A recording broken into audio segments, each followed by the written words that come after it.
আসসালামু আলাইকুম প্রিয় দর্শক। হজরত আলী রাদিয়াল্লাহু তাআলা আনহু ও ফাতেমা রাদিয়াল্লাহু তাআলা আনহু এর অভাবের ঘরে একজন ফকির আসার শিক্ষণীয় একটি ঘটনা বলতে যাচ্ছি, যা শুনলে সবার মন ছুঁয়ে যাবে ইনশাআল্লাহ। হজরত আব্দুল্লাহ ইবনে আব্বাস রাদিয়াল্লাহু তাআলা আনহু বলেছেন, একবার হজরত হাসান ও হুসাইন রাদিয়াল্লাহু তাআলা আনহু অসুস্থ হলে হজরত আলী রাদিয়াল্লাহু তাআলা আনহু ও ফাতেমা রাদিয়াল্লাহু তাআলা আনহু মানত করলেন যে তারা সুস্থ হলে শুকরিয়া হিসাবে 3টি করে রোজা রাখা শুরু করবেন।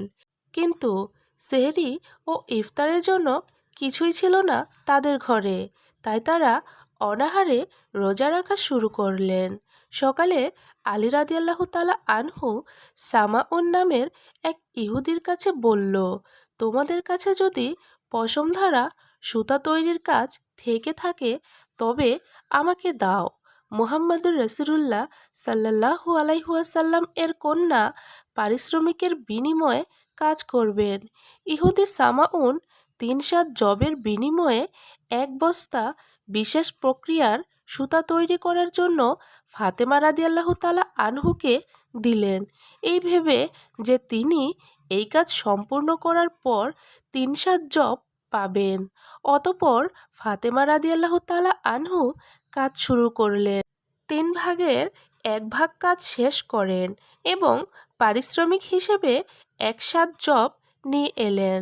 হজরত ফাতেমা রাদিয়াল্লাহু তাআলা আনহু নিজ হাতে উক্ত জব পিষে 5টি রুটি তৈরি করলেন। স্বামী স্ত্রীর জন্য 2টি রুটি, 2 সন্তানের জন্য 2টি আর তাদের দাসীর জন্য 1টি রুটি। সারাদিন রোজা রাখার পর হজরত আলী রাদিয়াল্লাহু তাআলা আনহু হুজুর সাল্লাল্লাহু আলাইহি ওয়াসাল্লাম এর সাথে মাগরিবের নামাজ আদায় করলেন। অতঃপর ঘরে এসে খাবার দস্তরখানায় এসে বসলেন। হজরত আলী রাদিয়াল্লাহু তাআলা আনহু 1 টুকরো রুটি মুখে নিয়েছেন। এমন সময় একজন ফকির ঘরের দরজায় এসে আওয়াজ দিল, হে মুহাম্মদুর রাসূলুল্লাহ সাল্লাল্লাহু আলাইহি ওয়াসাল্লাম এর পরিবার বর্গ, আমি এক ফকির মিসকিন, আমাকে খাবার দাও। আল্লাহ রাব্বুল আলামিন তোমাদের জান্নাতের দস্তরখানায় খাওয়াবেন। হজরত আলী রাদিয়াল্লাহু তাআলা আনহু হাত নামিয়ে নিলেন, রুটির টুকরোটি আর মুখে নিলেন না এবং হজরত ফাতেমা রাদিয়াল্লাহু তাআলা আনহু এর সাথে পরামর্শ করলেন। হজরত ফাতেমা রাদিয়াল্লাহু তাআলা আনহু বলেন, অবশ্যই দিয়ে দিন, কারণ সে ক্ষুধায় আছে, অথচ তারা নিজেরাই ক্ষুধার্ত। অতঃপর হজরত আলী রাদিয়াল্লাহু তাআলা আনহু সমস্ত রুটি ফকির মিসকিনকে দিয়ে দিলেন। ঘরের সকলেই অনাহারে রয়ে গেলেন। অতঃপর দ্বিতীয় দিনের রোজা শুরু হলো। হজরত ফাতেমা রাদিয়াল্লাহু তাআলা আনহু 1/3 পশমের সুতা তৈরি করে 1 জব পারিশ্রমিক স্বরূপ পেলেন এবং জব পিষে রুটি তৈরি করলেন।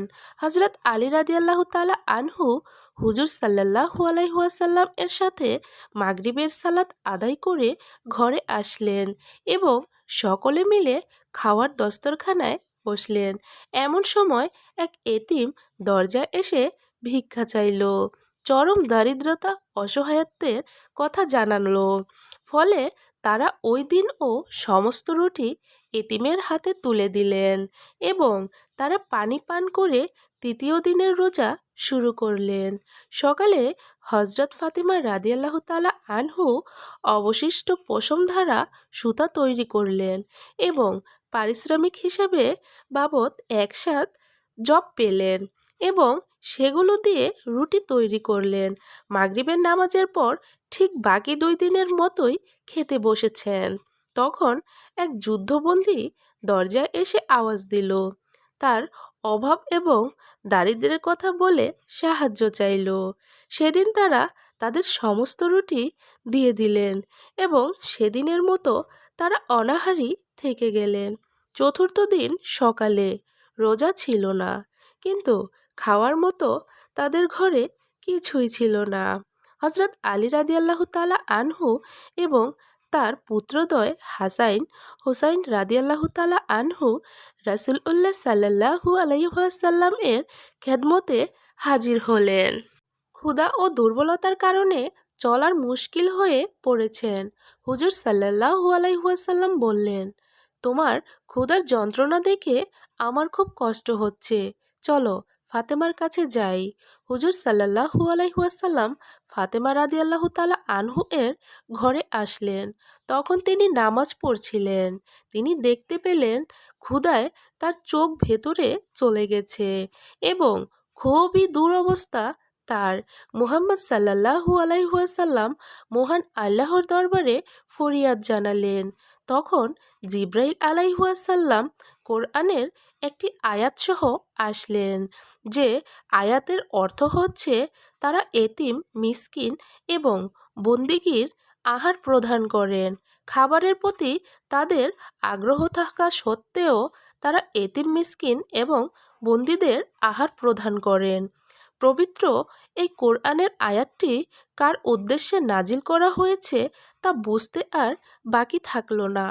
আলী রাদিয়াল্লাহু তাআলা আনহু তার কর্মের দ্বারা আল্লাহর সন্তুষ্টি ও প্রশংসা লাভ করলেন। আল্লাহ রাব্বুল আলামিন হযরত আলী রাদিয়াল্লাহু তাআলা আনহু ও তার পরিবারবর্গকে মোবারকবাদ জানালেন।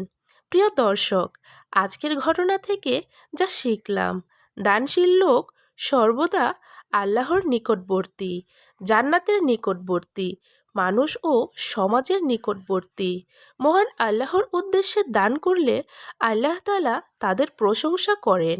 হযরত আলী রাদিয়াল্লাহু তাআলা আনহু ও হযরত ফাতেমা রাদিয়াল্লাহু তাআলা আনহু এর দানে আল্লাহ তাআলা সন্তুষ্ট হয়ে ওহী নাজিল করেছেন। সুবহানাল্লাহ।